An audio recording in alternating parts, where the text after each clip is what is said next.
महाराज जी, मेरा प्रश्न ये भी है इसमें कि जैसे न्याय शास्त्र में ये लिखा है कि 100 दोषी छूट जाए और एक निर्दोष को सजा नहीं होनी चाहिए जी। लेकिन महाराज जी, ये निर्दोष वाली बात तो समझ में आ गई कि निर्दोष को मतलब सजा नहीं दी जाए। पर अगर महाराज जी आप मतलब जो हमारे पास है मैटर, उसमें दोषी के आधार नहीं दिख रहे हैं कि ये दोषी है, लेकिन आपको अपनी आत्मा बोल रही है, सब कुछ दिख रहा है कि ये दोषी है। अब अगर उसको हम सजा नहीं दें तो जिसके साथ जो कृत्य हुआ है उसके साथ भी तो अन्याय कर रहे हैं। संध्या गर्ग जी। राधे राधे महाराज जी। राधे राधे महाराज जी। महाराज जी शायद न्यायाधीश हैं, कह रहे कि न्यायाधीश के पद पर बैठकर कभी कभी न्याय व अन्याय का भेद नहीं कर पाते और असमंजस की स्थिति उत्पन्न हो जाती है। कभी कभी दंड देने में भी मन दुखता है। तो आपको तो सबूत के आधार पर न्याय करना होता है, क्योंकि आप अदृष्ट पर न्याय करते हैं। कोई दृश्य तो देखा नहीं आपने, आपके पास जो सबूत होते हैं वकीलों के द्वारा, उसी के आधार पर न्याय करना होता है। तो आप सबूत के आधार पर और अंतरात्मा के आधार पर दो कर सकते हैं। जब आप नाम जप करेंगे और सत्य दृष्टि से देखेंगे तो आपको पता चल जाएगा कि सबूत भले इसके खिलाफ है, लेकिन अभी रुकना चाहिए, हमें और सबूत ढूंढने चाहिए, क्योंकि निर्दोष है। क्योंकि भगवान अंदर सबके बैठे हैं। यदि आप हृदय में नाम जप करेंगी और सत्य का आश्रय लेंगी तो निर्दोष की दृष्टि में दृष्टि मिलाने से बता देगा, उसकी दृष्टि बता देगी कि ये निर्दोष है, इसको फंसाया जा रहा है। क्योंकि अर्थ की प्रधानता होने पर दोषी अपने सबूत एकत्रित कर सकता है मुक्त होने के, और अर्थहीनता होने के कारण निर्दोष असमर्थ हो सकता है। ये मतलब जैसे आप कृपा करके पधारी हैं, इससे बहुत बड़े बड़े वकील भी आते हैं, तो उन्होंने स्पष्ट अपनी बात कही कि हमारी तो कंपनियां ही हैं और वो हमको सिखाती ही हैं, हमको उसको मुक्त कराना है जो मेरा, तो फिर दुर्गति भी पक्की है। कोई भी हो, ऐसा कैसे हो सकता है? हमने कई बार इस बात पर मतलब बहुत आवेश में कहा कि तुम जानते हो कि वो दोषी है, फिर भी बोले हाँ, क्योंकि हमको सिखाया ही गया है। तो ठीक है, क्या तुम्हारी बहन के साथ कोई गंदा आचरण करे फिर तुमको रुपया दे और आप जानते हो दोषी, आप मुक्त कर दोगे?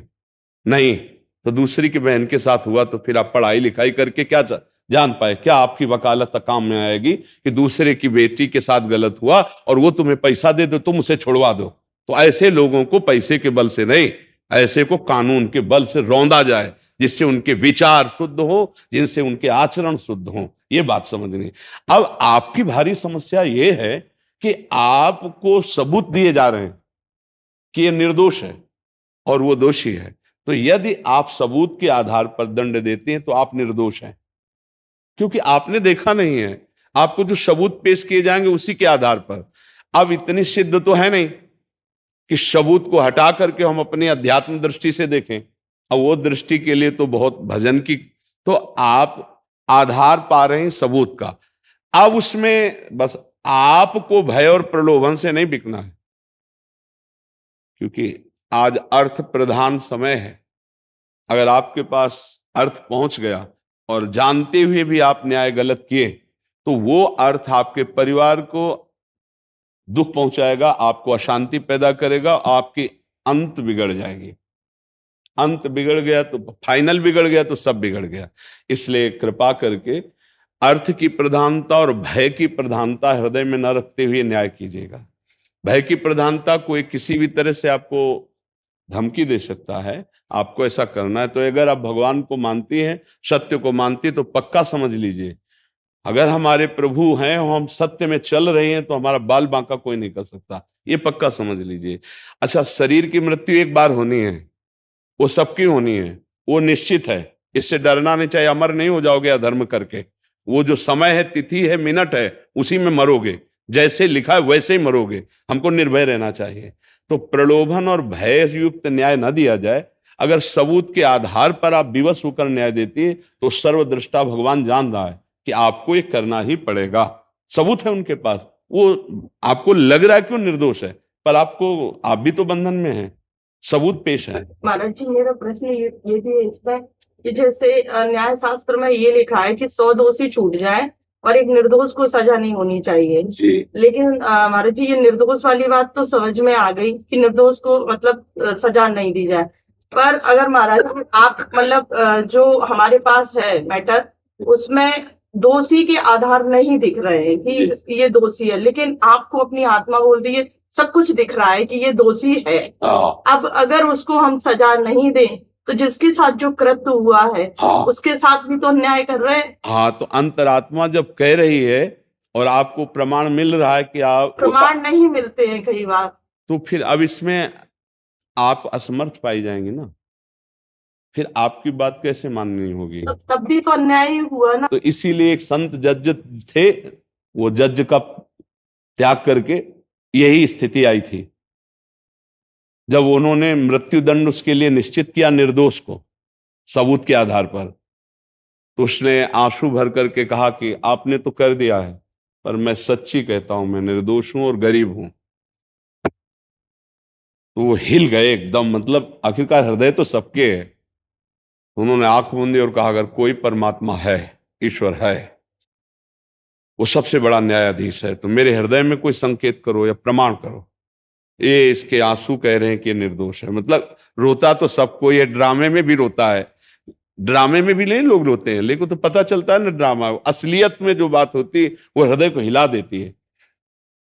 5 मिनट हुए, अंदर से आ गया निर्दोष है, अंदर से आया निर्दोष। तो उन्होंने कहा कि प्रमाण के बिना हम कैसे इसे बचा सकते हैं, हमारे कहने मात्र से थोड़ी हो जाएगा। आप मान लो कह दो मैंने इसको क्षमा किया, मैं तो आपके पास प्रमाण क्या है? फिर आपको कहा जाएगा कि आपको पहुंच चुकी होगी रकम, इसलिए आप ऐसा, वकील आपके खिलाफ हो सकता है कि सर हम आपको प्रमाण दे रहे हैं, आप उसके पक्ष में कर रहे हैं, इसका मतलब है कि तो उन्होंने थोड़ी देर के लिए भगवान से प्रार्थना की कि मुझे प्रमाण चाहिए। फिर वकील से बात की जो उसका पक्ष का था कि एक बार फिर नीचे अदालत से जांच करते हुए हमको तो समय रखा और इन किन प्रकार उसको बचा लिया। जब उसको बचा लिया तब सोचा ऐसे कितने अपराध हमारे द्वारा हुए, अब इस जीवन में अपराध ना बने। मृत्युदंड बड़ा भयावह कृत्य है, हृदय तो एक बार सबका, अपराधी को दंड देने में कोई शोक की बात नहीं होती, लेकिन निरपराधी पैसे के द्वारा फंसा दिया जाए और आप भी जान रहे हैं, तो फिर उन्होंने त्याग पत्र दिया और संन्यास ले लिया। और ऐसे महात्मा हुए कि उनकी नस नस नाड़ियों से नारायण नारायण, क्योंकि ऐश्वर्य वैभव सब त्याग कर भगवान के मार्ग में चले ना, तो अब सच्चे बन गए। ये कंचन कामिनी गिराते हैं, अब वो सब था उसको त्याग के चले ना, नारायण नारायण नारायण नारायण। तो देखो, सत्य को साक्षी करके प्रमाणों के आधार पर ही आपको चलना होगा। आपका अगर हृदय कहता है ये निर्दोष है, तो आपको प्रमाण जुटाने पड़ेंगे। आपकी भावुकता प्रमाणित नहीं होगी। ये कानून भावुकता पे नहीं चलता है। भावुकता आप खुद देख लीजिए कि आपको आपका भाव, आपकी अंतरात्मा कह रही है, लेकिन आपको प्रमाण जुटाने पड़ेंगे, नहीं आप कलंकित कह जाएंगी। कि पक्ष विपक्ष आपको बोलेगा कि हमारे पास प्रमाण है, लेकिन आप जो, तो निर्णय आपका गलत है, या तो आपको अर्थ मिल चुका हुआ है, या आप धमकी में से ऐसा, तो आपको अब उसमें आप क्या कर सकते हैं। इसीलिए भगवान को साक्षी करके जो सबूत मिले जैसे उसी के आधार पर निर्णय करना होगा। कहीं कहीं आप बहुत विवश हैं, न्यायाधीश होते हुए भी आप विवश हैं, सबूतों के आधार पर विवश है।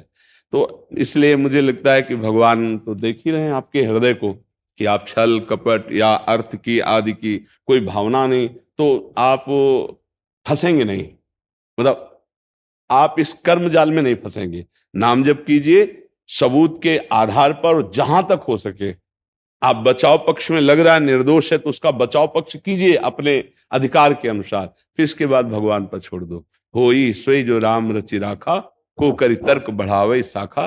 कई प्रकार की दोष वृत्तियां होती, जैसे आप इस बात को सूक्ष्मता से समझना, उस व्यक्ति ने उस समय वो कोई पाप नहीं किया जिसमें फंसाया गया, लेकिन यदि उसे दंड मिलना है तो आप असमर्थ हो जाएंगे और उसको दंड देने के लिए आपकी कलम चल पड़ेगी, और वो होगा उसके किसी पाप का वो फल जो उसने पाप किया और गुप्त रह गया।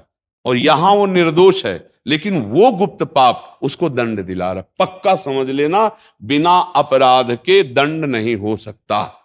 वर्तमान में वो बिल्कुल सत्य है कि उसने वो पाप नहीं किया, लेकिन उससे बड़ा भयंकर पाप उसने गुप्त किया जो अभी तक प्रकाशित नहीं हुआ, दंड नहीं मिला, तो उस पाप ने आकर ऐसी जगह फंसा दिया कि निर्दोष अवस्था में उसे दंड भोगना पड़ रहा है, जबकि वो निर्दोष है प्रगट में, पर अंतर का वो दोष उसका नष्ट हुआ। बिना कर्म के वो दंड नहीं भोग सकता, इतना समझ लो। निज कृत कर्म भोग सुन भ्राता, कोई ना कोई कर्म ऐसा पूर्व का पाप है। देखो ईमानदारी से देखो, हम सब बैठे हैं, हम थोड़ी देर के लिए अपने न्यायाधीश बन जाएं, और जहां से बचपन से हमें याद है अभी तक, थोड़ी देर आप फाइनल कीजिए तो आप अपने को अपराधी मानेंगे कि नहीं मानेंगे? अंदर से देख लीजिए कि कुछ ऐसे पाप हम लोगों से होते हैं जो बड़े गुप्त तरीके से वो पड़े हुए हैं, ना हमने प्रायश्चित किया है और ना हमें कानून से दंड मिला है, तो भगवान के कानून में वो लिखे हुए हैं, अवश्य में वो भोक्तव्यम कृतम कर्म शुभाशुभम। तो अब ऐसी जगह आप फंसाए जाओगे कि आप निर्दोष होते हुए भी दंड पा रहे हैं, क्योंकि पूर्व में दोष हो चुका है और वो कर्म तुम्हारी खोपड़ी पे बैठा रहेगा जब तक आपको भोगा नहीं देगा। मान लो आप तो एक वर्तमान के कुछ वर्षों के अनुभव से न्याय कर रहे हैं, लेकिन वो अनंत जीवों का न्याय करने वाला, वो कभी किसी की वकालत नहीं सुनता है, वहां कोई घूस नहीं चलती है, वहां करेक्ट न्याय होता है। अब अगर वो न्यायाधीश उसको मौत की सजा दिलवा रहा है आपसे, तो निश्चित मानिएगा कोई है, वो कर्म का मार्जन हो रहा है, इस समय निर्दोष है, ये बात पक्की है। समझ रहे आप? तो इसलिए भगवान को साक्षी करके नाम जप करते हुए धैर्य पूर्वक सबूतों के अनुसार और जहां तक हो सके बचा सको वो बचा लो, निर्दोष लगता जहां तक आपका प्रयास हो। नहीं, भगवान के ऊपर छोड़कर अब होई सोई राम रचि राखा, को करि तर्क बढ़ावे शाखा, अस कई जपन लगे हरि नामा, राधा राधा राधा। किशोरी जो आप देख लो, ठीक है ना।